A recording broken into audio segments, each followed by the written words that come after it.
Bonjour.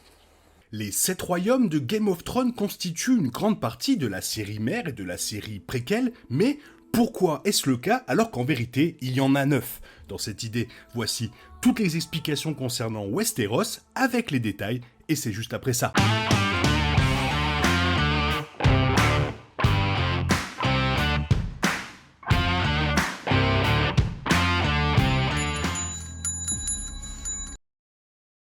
Étant donné que c'est là que les deux séries passent la grande majorité de leur temps et que de nombreux personnages font référence aux 7 royaumes, il est surprenant que les émissions n'expliquent jamais cet étrange petit morceau de nomenclature.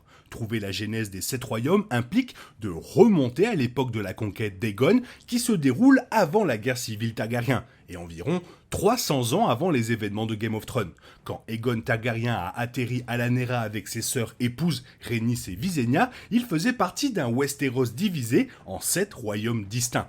Le nord, gouverné par Torrhen Stark, le royaume de la montagne et du Val, dirigé par Ronel Arryn, le royaume des îles et des rivières, gouverné par Arryn Ohar, le Roc, dirigé par Lorraine Lannister, le Bif, gouverné par Mern Jardinier IX, les terres de l'orage, gouvernées par Argilac Durandon, Dorne, dirigé par la princesse Merya Martell.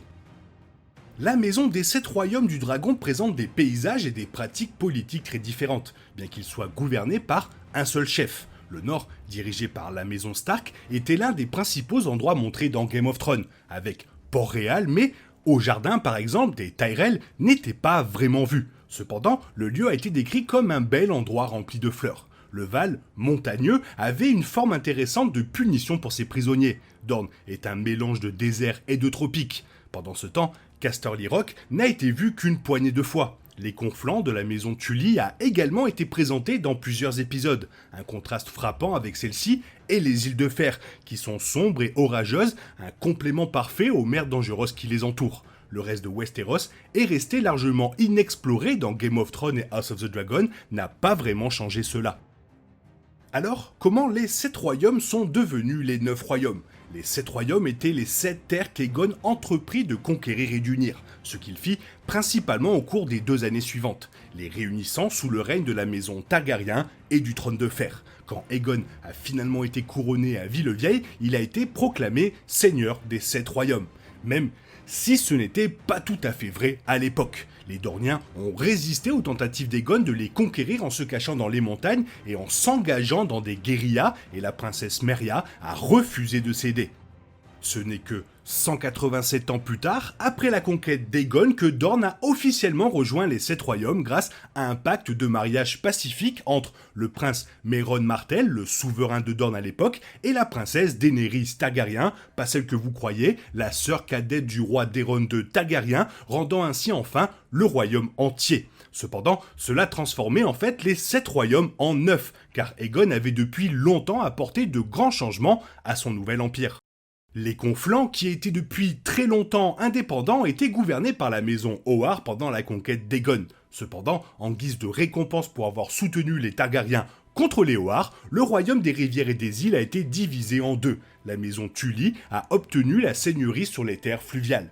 Au même moment, la maison Greyjoy a pris le contrôle des îles de fer. Cela fait 8 royaumes, tandis qu'Aegon Targaryen a également décidé de faire de Port-Réal et de ses environs une principauté à part entière, connue sous le nom de Terre de la Couronne, qui était uniquement fidèle à la couronne. En raison de leur service pendant la conquête, le commandement du Bif passa à la maison Tyrell, tandis que la maison Baratheon reçut les Terres de l'Orage. Par conséquent, House of the Dragon devrait présenter les 9 royaumes à un moment donné, étant donné qu'elle se déroule au début de la fin du règne des Targaryens et que le livre en inclut la majorité. Ainsi, les 7 ou 9 royaumes officiels sont constitués comme suit. Le Nord est la plus grande région continue des 7 royaumes de Westeros, mais aussi la moins peuplée, les Stark servant de gardiens du Nord et opérant à partir de Winterfell comme ils le font depuis près de 8000 ans. Les autres grandes familles originaires de la région comprennent les Reed, les Karstark, les Omble et les Bolton, bien que les maisons Bolton, Omble et Karstark soient en ruine après avoir perdu à la bataille des bâtards. L'importance du Nord dans l'histoire globale ne peut être sous-estimée. En plus d'être la maison historique de la famille la plus en vue de la série, c'était la première étape lors de l'invasion du Roi de la Nuit. La saison 8 se termine avec Sansa Stark couronnée reine du Nord. Comme Dorne, le Val se distingue par sa position d'isolement relatif par rapport au reste de Westeros. Situé au nord-est des Conflans et juste au sud du Neck, il est largement coupé du reste de Westeros par les montagnes de la Lune et est pratiquement inaccessible par voie terrestre pendant l'hiver redouté. Cette position a permis à la région de rester politiquement pertinente tout en lui permettant le luxe de rester à l'écart des conflits continentaux majeurs, si elle le choisit de le faire. La maison Arryn et son chef historique et leur siège, les Herriers, chevauchent un sommet de montagne naturellement protégé par la Porte Sanglante, un col qui permet d'accéder aux Herriers depuis l'ouest, mais qui est trop étroit pour être traversé par des armées étrangères. Idéalement niché dans le Val, l'emplacement est très facile à défendre, que ce soit l'été ou l'hiver. Les îles de Fer sont un groupe de 7 îles au large de la côte ouest de Westeros, directement au nord de Casterly Rock. Ils sont dirigés par la maison Greyjoy de Castle Peak et leur réputation navale est sans doute la meilleure des 7 royaumes. Culturellement parlant, ils représentent probablement la plus grande valeur aberrante de Westeros. Étant donné que leurs terres bénéficient de mauvaises conditions agricoles, ils ont historiquement acquis de la richesse grâce à la piraterie, et leurs raids terroriseraient les villes de la côte de Westeros, pillant des biens et kidnappant des femmes. Même après que cette pratique ait été interdite après la conquête d'Aegon, les Fernés sont toujours connus comme un peuple avec peu ou pas de loyauté envers qui que ce soit ou quoi que ce soit en dehors de leur propre groupe. Les Conflans se trouvent directement à l'est des terres de l'Ouest, juste au nord de Port-Réal, et sa famille dirigeante est la maison Tully, dont le château, Viveseg, était la maison d'enfance de Catelyn et Lysa Tully. En plus d'être un lieu crucial pendant la guerre civile des Targaryens, les Conflans ont notamment accueilli le conflit entre les Tully et les Lannister dans Game of Thrones saison 1, servant de théâtre principal à la guerre des 5 rois. En plus de la poignée de batailles importantes qui s'y sont déroulées dans la saison 2, il abrite également le siège de la maison Frey, les jumeaux, le site des noces pourpres et la fin ultérieure de la rébellion Stark. Il abrite également Harrenhal, le château le plus grand et le plus difficile à manier de Westeros, ainsi que le lac Œil-Dieu d'importance historique et son île au visage, qui a servi de site au traité de paix entre les premiers hommes et les enfants de la forêt, après avoir mis fin à leur ancien conflit qui avait commencé des milliers d'années auparavant. Les terres de l'Ouest se trouvent du côté ouest de Westeros, servant de berceau à Tyrion et Tywin Lannister. Les Lannister ont régné sur la région depuis l'époque des premiers hommes et leur siège est le soi-disant imprenable Casterly Rock, situé près de la ville côtière de Port-Lannis. Les Lannister et leurs bannerets sont connus pour leur immense richesse due aux métaux précieux et aux veines de fer qui parcourent les collines de la région. Les terres de l'Ouest représentent également une puissance militaire et politique très importante, les Lannister possédant l'une des armées les plus grandes et les plus meurtrières du continent, combinées à l'histoire de leur famille d'occuper des postes de premier plan au niveau royal. Lieu clé lors de l'invasion d'Aegon Targaryen, les terres de l'orage se trouvent directement au sud de Port-Réal et sont bordées par la mer au sud.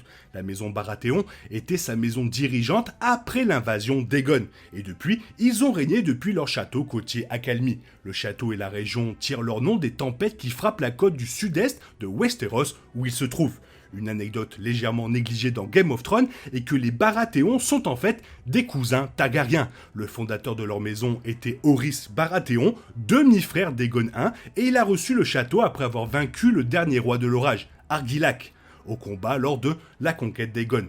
Brienne de Tarth est également originaire des terres de l'orage. L'île de Tarth se trouve juste au large de la côte, à l'est d'Accalmie. Avant que Daenerys Targaryen ne meure dans le final, elle a proclamé Gendry Baratheon à la tête des terres de l'orage.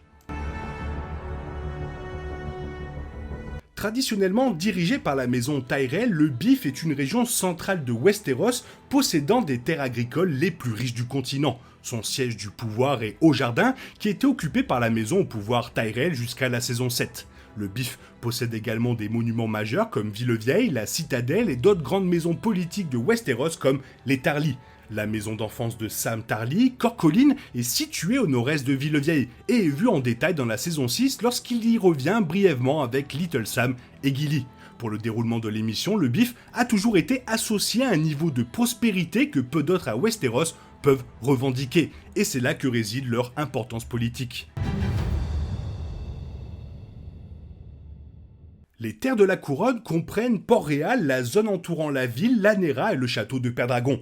culturellement défini principalement par sa nature de capitale du continent. Cet emplacement figure en bonne place dans la saison 1 de House of the Dragon, car cet emplacement a servi de point de départ pour la conquête de Westeros par Aegon. Après être sorti victorieux et avoir uni les 7 royaumes, il a commencé à construire le Donjon Rouge. Avant cela, Aegon et les Targaryens régnaient depuis Père-Dragon. La ville de Port-Réal elle-même est la ville la plus grande et la plus peuplée de Westeros et abritait également le grand septuaire de Baléor, le siège du pouvoir religieux sur le continent, jusqu'à ce que le lieu, saint, soit détruit par Cersei Lannister. Après que Drogon ait fait fondre le trône de fer, le siège de Port-Réal a été donné au roi Bran de la maison Stark, clôturant la dernière et la plus controversée saison de Game of Thrones. La péninsule de Dorne est la région la plus méridionale de Westeros et possède une culture extrêmement unique et libérale par rapport au reste du continent. Cela embrasse les libertés sexuelles et accueille publiquement les enfants illégitimes dans leur famille. Historiquement, c'est parce que la maison Martell de Dorne n'a jamais été conquise par la maison Targaryen, elle est un aperçu des divisions socio-culturelles qui divisent le peuple westerosi. Cette dissonance culturelle est également due en partie au fait que la région est coupée du reste de Westeros par les montagnes rouges, et aussi au fait qu'elle a été colonisée par un peuple d'Essos et non les premiers hommes ou les Andals comme le reste de Westeros. Comme le Nord, Dorne a une grande famille de dirigeants pendant la majeure partie de son histoire, mais la maison Martell est actuellement sans tête après la mort de presque tous les membres de la famille dans la saison 7. Voilà, je trouvais ça hyper important d'avoir une vidéo de ce genre sur la chaîne. Toi, qu'est-ce que tu en penses? Fais-moi part de ton avis dans la zone commentaire, sinon il est temps pour toi de reprendre le cours normal de ta vie. On se retrouve demain pour une nouvelle vidéo. Bisous bisous, bye bye.